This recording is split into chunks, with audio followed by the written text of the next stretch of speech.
What is up, guys? Rhnisker coming to you from GalacticGod's channel. First off, I want to give a huge thank you to GalacticGod for allowing me on his channel. Once again, of course, man, it's always an honor. Thank you.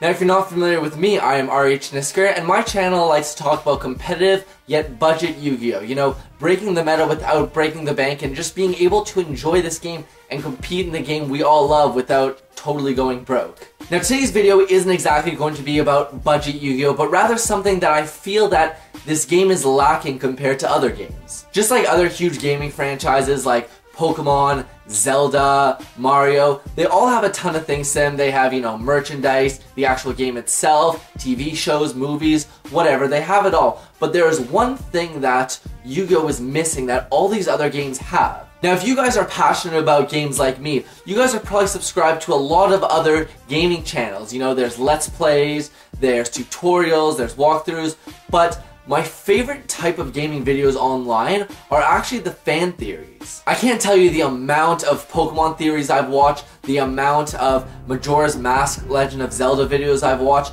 all from things like Game Theorist and Gamer from Mars, and I think that's really awesome, but we don't have a lot of those in Yu-Gi-Oh! Or at least not many that I've seen. So I searched through the internet and I finally found a cool theory that I'm here to share with you guys. But with all that being said, let's get into today's theory. Today's theory talks about Exodia, because as much as the anime shines a lot of light on some cool side stories, things about the Millennium Puzzle, the Millennium Items, the God cards, the creation of the game of Yu-Gi-Oh! And it stemmed from duel monsters and the ancient Egyptian past, but the one thing the anime doesn't really talk about much is Exodia. All we know is Exodia is some incredibly powerful beast with limitless power that has some ties to the ancient Egyptians and the beginning of duel monsters. So I found this theory online that Exodia is actually God. And I'm not talking about like the Egyptian gods or like some deity that the Egyptians pray to. I mean like the big guy upstairs. Exodia can be compared to God, actually, seen through the eyes of the Egyptians who started duel monsters, like God, the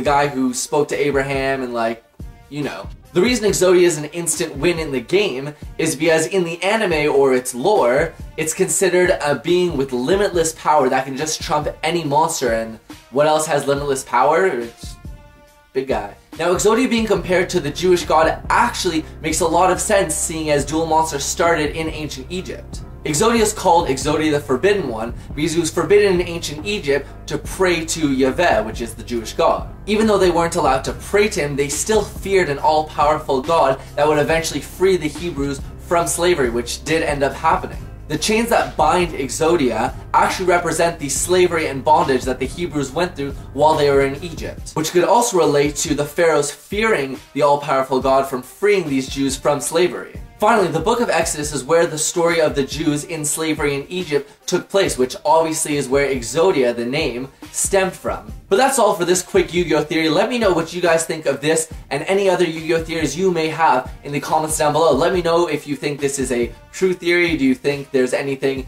to, you know, disprove this? Let me know in the comments down below. And of course, to show myself and GalacticGod some love, be sure to subscribe to his channel and mine. The link will be in the description down below. And of course, give this video a thumbs up, share it if you really like it, do whatever you do to make this video big. And of course, thank you to all who've tuned in. Thank you to GalacticGod for allowing me to be on his channel again. My name is Rhnisker, and I will see you guys hopefully on my channel or this channel next time.